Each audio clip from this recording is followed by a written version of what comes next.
It is time for the time where the New York Jets do not lose. It is the offseason, and it's going to be a big one for New York. Robert Saleh, Joe Douglas getting a chance to run this one back. We're going to focus right now on the NFL draft, and there is no one better to talk about the draft with than Connor Rogers. Connor, thank you so much for giving us a couple minutes of your time, buddy.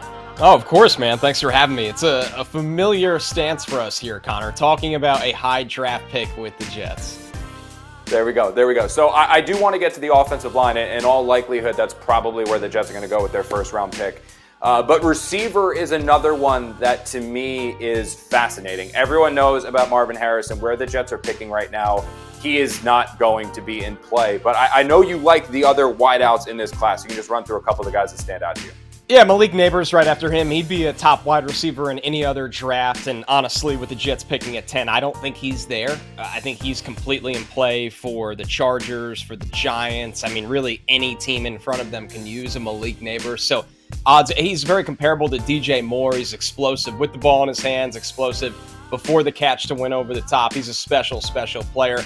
And then the third guy would be Odunze from Washington, who a lot of fans got to see throughout the college football playoff, catch a couple bombs from Michael Penix as well. And this is also a guy that is completely in play for the picks in front of the Jets, but ultimately, if he was there at 10, it would create an interesting decision for the Jets. This is a special wide receiver class because it has stars like those three at the top. It has speedsters that are going to go in the first round, probably the middle to end of first round, and it has a lot of depth for day 2 and day 3 as well.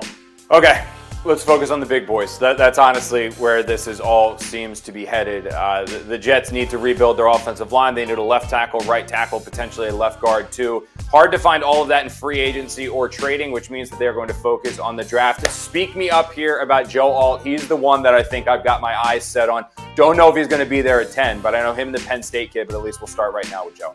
Yeah, I think he's the best tackle in the draft. I've done the rankings for the top 5 already, and it even surprised me because I ranked them over summer. I had Olu Fashanu from Penn State slightly ahead of him, and then it's flipped because as a 3-year starter at left tackle for the Fighting Irish, Alt has been everything and more you could look for in a tackle prospect. He's got size, he's a skyscraper, a very tall guy, plays with pretty good leverage at that height. He could drive block his man off of the ball. He does not get beat very often in pass protection, and it's been like that for a couple of years now with Alt. There's a really big sample size of him. He's got good length to take away the edge from those pass rushers, but he has such great awareness as well to pick up stunts and cut off the inside. And his run blocking is really, though, what separated him from the pack in this class. He's a great run blocker, a sturdy pass protector. He's somebody that, once again, he looks like a top 5 pick to me. He's just a special talent at a premium position, and you could say the Jets would love to have him because they need the position, and he's the best tackle I've evaluated since Penei Sewell, and I thought Sewell was really special. I had him as the number 2 player, I believe, in that draft, so it speaks volumes of what kind of player Alt is. Now, we've seen in recent years, Connor, the offensive line misses, whether it was Evan Neal or just guys that you think are going to be top 10 picks, deserving going into the pre-draft process of being top 10 picks, who don't live up to it. Is there a concern with you there with Joe? Again, draft, inexact science, all that fun stuff, but is there any kind of concern that there is a boom or bust factor there with him, or because of those years starting, is he pretty consistent? Not with this one, Connor, because of the floor that he has, and you nailed it. Starting experience is really important. I mean, you get to Notre Dame as a freshman, and you're a left tackle for 3 years. That's unbelievable when you look at the kind of offensive lineman they put into the NFL over the years, and you look at the level that he played at, and it was the, complete well-roundedness of his game. He improved in pass pro all 3 years to the point where he was elite this year as a pass protector. He's a great run blocker, and it's really the different ways and schemes he fits in as a run blocker. He can, once again, just simply drive you off the ball in a man scheme, but he can get out of the gate and be a puller and climb to the second level and execute a lot of blocks in these zone concepts as well. And I've learned a lot from evaluating these offensive linemen over the years, and one big thing I've learned with guys that don't, or at least struggle out of the gate, is something like balance. That's been a big thing with Evan Neal. He was on the ground a lot for Alabama, despite having a lot of those high moments, and it hasn't translated yet for the Giants. But you also have to be patient because you look at a guy like Andrew Thomas, who was written off after year 1, and he settled into being a great franchise left tackle. But the bottom line is, what's so unique about Alt is, I think he could be at least an average to above average starter at left tackle as a rookie. That's unheard of for an offensive line prospect, and just shows how great and how rare he is. He's a guy who I think, too, definitely would have been in play for the Jets had they lost to New England and improved their draft stock a little bit, especially after we saw what happened with the Giants beating the Eagles and some other crazy movement. The Jets would have been up there. Probably not there at 10, in your opinion. Is he someone the Jets might have to try to go up to get, even if there's a run on quarterbacks? It would really surprise me. Two things would have to happen. One, a team would have to value Olu Fashanu more and higher, and he's probably the better athlete, so that's not out of the realm of possibilities. And then the second thing has to happen is that two teams don't take a tackle in front of the Jets, right? And when you look at the way the board breaks, that scenario exists. I lock in the Titans at 7 as a team. They have to take one of the two left tackles. They just have to. Their offensive line was dreadful this year. But after that, there can be a couple of scenarios where it doesn't go that way, where you look at the wide receiver run early. 3 quarterbacks and 3 wide receivers go. Well, then maybe one of these top 2 tackles makes it to the Jets. But if they want Alt, who I think will be the top guy in the league, they probably have to climb. Ironically, it feels like they'd have to trade with maybe the Giants at 6 and jump in front of Tennessee. So you're talking about Olu. Is this kid from Penn State? I mean, it is more athletic, but when you're talking about athleticism, I feel like in the draft that usually increases the likelihood of bust factor, just in the sense of you're banking a lot on upside, no? Well, what makes you feel great about Olu is he's phenomenal in pass protection. He's got good feet. Even when he loses the first phase of the rep, he knows how to recover and show off his anchor strength. He's got arms down to the ground. He's explosive into his stance. I actually love the floor of him because he can come in and be a pro pass protector right away. His run blocking isn't in the same stratosphere as Alt, and honestly, he's not number 2 in this class as run blocking. I think Taliese Fuaga from Oregon State would be the number 2 run blocker at tackle, maybe even number 1. So with Olu, you feel great that you're getting a guy that can keep your quarterback upright. I mean, really the only losses he had this year were to the Ohio State guys, and they weren't even that bad when you talk about losing a rep here or there. So I feel really good about him as a prospect, but if you're expecting a pro-ready run blocker out of the gate, I think he's still growing. This is only a 2-year starter, so he's still growing in that area, and he's not ready to roll in that area yet. Where's his range for you? Because I know you had mentioned, like, in order for Joe Alt to get down to the Jets, Olu's going to have to go early. I mean, say Joe is. He's the guy there's your franchise left tackle, the can't-miss prospect. Boom, he's going to go top 5 or Titans, wherever you want to see him going. Is there a high likelihood that Olu is there for the Jets? Or is this one of those things where you honestly believe, almost like we saw last year, the run of tackles could happen and suddenly the Jets are picking from their number 3 or number 4 option?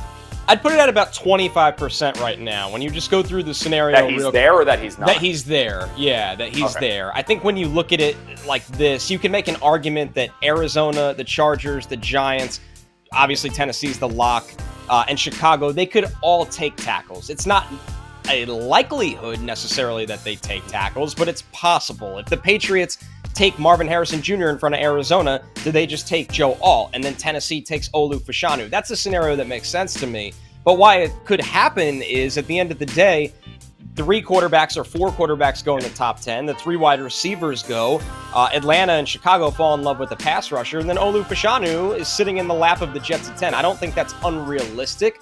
But when you're drafting for need the way the Jets are, and that's not a good position to put yourself in with offensive line, I don't know if you could sit and say hope is a strategy, right? To utter the words of Steve Cohen, it is not a strategy. So I think that's why the Jets, they don't have a lot of ammo to get aggressive and move up, but it's something that if they only like the top 2 guys, they might have no choice.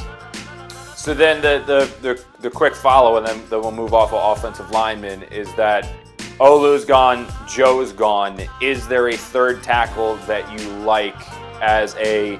Because let's be honest, I mean, the Jets are not selecting. You talked about need and want. They're not selecting right now for the future. This isn't a guy that they can afford to take on the offensive line and have him be an Andrew Thomas where he's playing and really hitting his stride years 2, 3, 4. They need him to come in, and whether it's left tackle, right tackle, contribute from day one. Is there a third option in this draft, in your opinion, that could be that guy that has that day 1 starter potential? I like Taliese Fuaga from Oregon State. He's my 14th overall ranked player. He plays right tackle. He's played right tackle for the last 2 years. That's a perfect point, Connor. As everybody says, well, he's a right tackle. The Jets need 2 tackles right now. It doesn't, and guess what? The importance of each side is not the way it used to be. I mean, guys flip their edge rushers around all the time. So I think I would have no problem taking him at 10. If you want to get cute with it, you could argue that, hey, the Jets pick at 10, the Vikings, Broncos, and Raiders at 11 through 13, they need a quarterback. If they moved up to the Jets pick because they liked the guy there and the Jets just move back a couple spots and still get him and recoup some draft assets that they've lost, that would be really good GMing in my eyes. Now, the draft is not a perfect science like that, but when you look at Fuaga, once again, he's at a minimum the second best run blocker in this draft. He's another guy that's improved in pass pro over the years. Nobody runs through him. He has maybe the best control of power and strength against those type of edge rushers that I've seen. Nobody can run through the guy. Now, he does get beat inside sometimes by oversetting wide a little bit. Now, people will get nervous about that after watching a bigger tackle like Mekhi Becton struggle that way. I don't see it the same way. He's 340. He's not 380, okay? People need to understand that's a really, really bad comparison to make if you're worried about him. I think his feet are fine. He is a tremendous outside zone blocker. The way he lands on his targets and can move with his explosive nature at that size. He's got a really good body at 340 that you think will hold up and stay healthy and be able to get across an NFL season. So Fuaga, to me, I am very, very high on. He's not in the class of Fashanu or Alt. Let's be honest with ourselves, but he's a very good tackle prospect. All right, I think there's probably a 99.6% chance that the Jets do not draft a quarterback, but there is that little part of my brain that goes, when they criticize where it went wrong with Zach, they say they didn't give him an opportunity to sit and learn. And technically now they have that opportunity to get somebody in here who could sit behind Aaron Rodgers for a year, 2 years, then take over, right the wrongs that they did with Zach. Caleb Williams, Drake May, they're not going to be there. They're going 1-2-2-1, some variation of that. The two I did want to ask you about, though, Connor, it's Michael Penix and it's Jaden Daniels. So specifically with Jaden Daniels, won the Heisman Trophy. In your opinion, is he a top 5 pick? Like, has he ascended to that realm of, wow, this guy is a legitimate NFL quarterback, top 5 type guy eventually down the road? Is he that, or was he someone who had a really good college season? Like, where does he fall in your opinion? I think it's the former. From people I've talked to that have a good grasp on how teams are ranking guys right now, they've been blown away with his season and the jumps he's made. And the thing with Daniels that teams will become enamored with is that he's a great runner, not a scrambler. He can legitimately make you miss in the open field and run for 30 yards here and there. And he was able to unlock that vertical passing in an LSU offense that has 2 first-round wide receivers. And when you could throw the ball down the field and be a dangerous runner, the stresses of the highs and lows of the defense is an absolute nightmare in this league. And it's where the league has gone for the most part. So for me, Daniels is going in the top 5, maybe. I like to say top 6 because I put him to the Giants in all my mock drafts lately. So I think that, I think that's where it's gone for Jaden Daniels. And then Michael Penix, he's a guy that projections are all over the place because I think he's a perfect fit for Minnesota and Denver at 11 and 12. So does he make it past them because of the age and the medical history? That remains to be seen, and we'll know more about that at the NFL Combine. But I think Penix is ultimately going to be a first-round pick, and that's why I agree with you, Connor. The likelihood of the Jets taking a quarterback in round 1 just seems very far off. But does it, if they sign a high-end veteran backup, we always like to use Jacoby Brissett as an example. Do they take a quarterback on day 3 that gets to sit in a room with Aaron Rodgers and Jacoby Brissett and see if they found a diamond in the rough in 2 years from now? That strategy seems more practical to me. There we go. Maybe they'll find. Let's hope it doesn't go the route that it went with James Morgan and some of the mid-round. Oh, I could do this James all day. Morgan, Bryce Petty. Yep, absolutely. We can go all the way down the list. Connor, you're the best, buddy. I really appreciate you. Thanks for coming on Talking Draft a little bit. Oh, thanks for having me, Connor. Always a blast.